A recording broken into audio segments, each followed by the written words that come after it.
5 habits.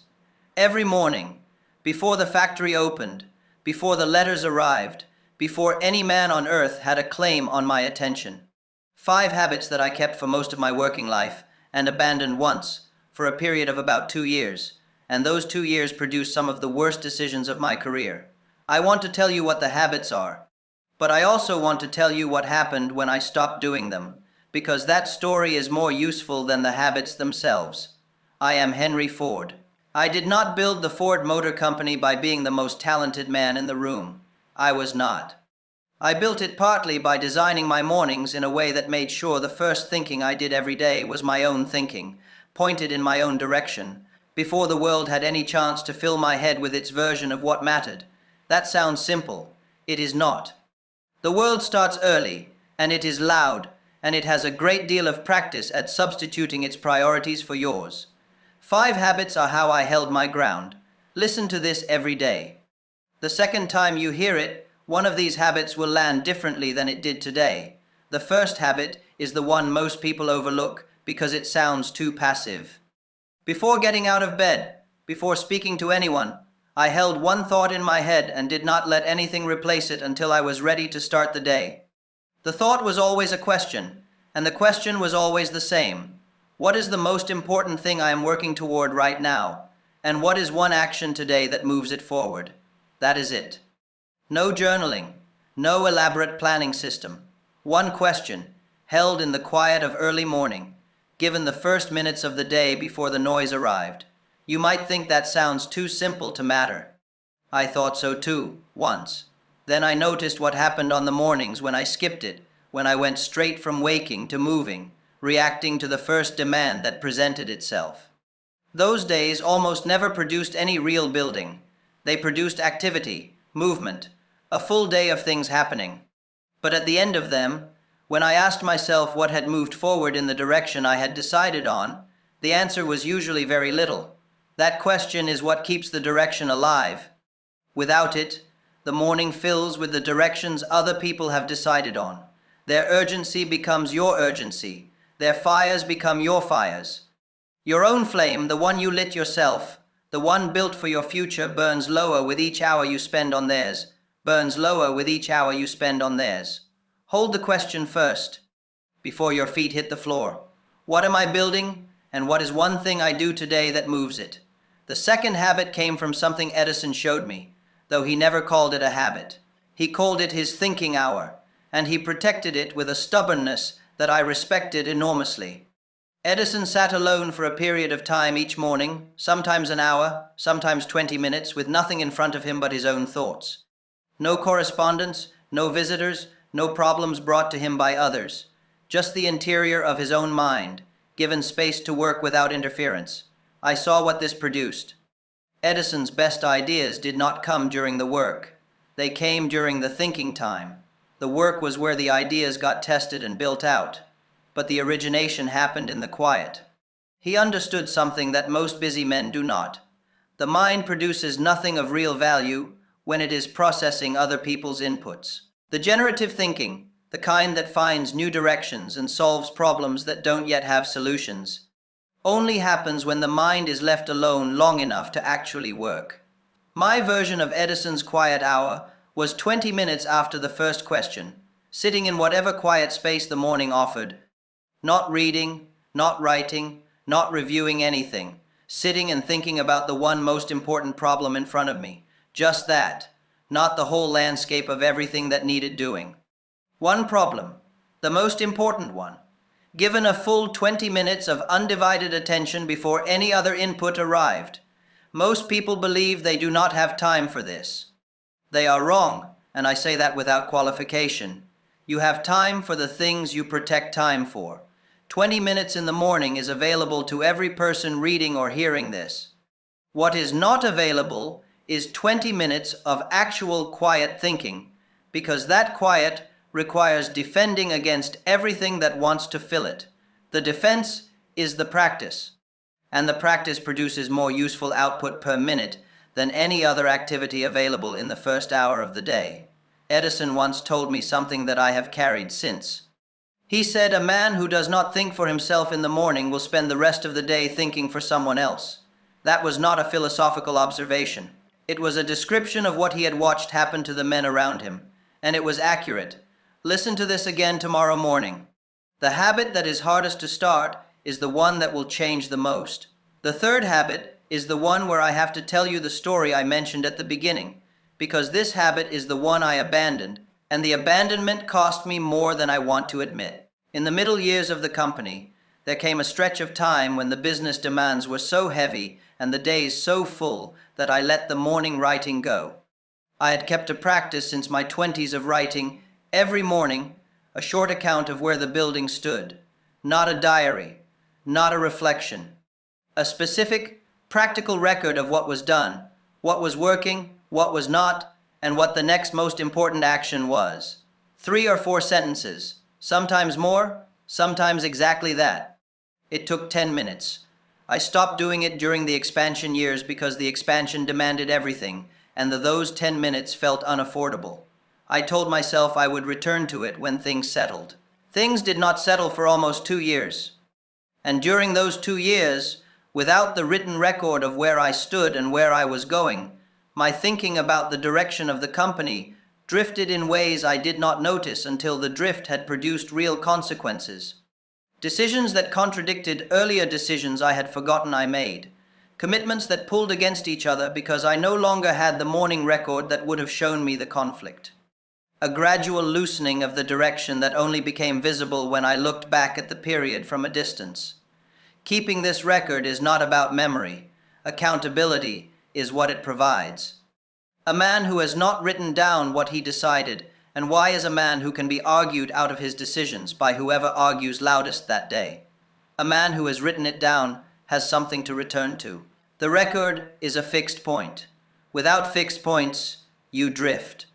And drifting is expensive, not because of any single drift, but because small drifts compound the same way small building actions compound except in the wrong direction. Write it every morning. 3 sentences. What is the most important thing right now? What moved yesterday? What moves today? That is the entire practice. 10 minutes each time.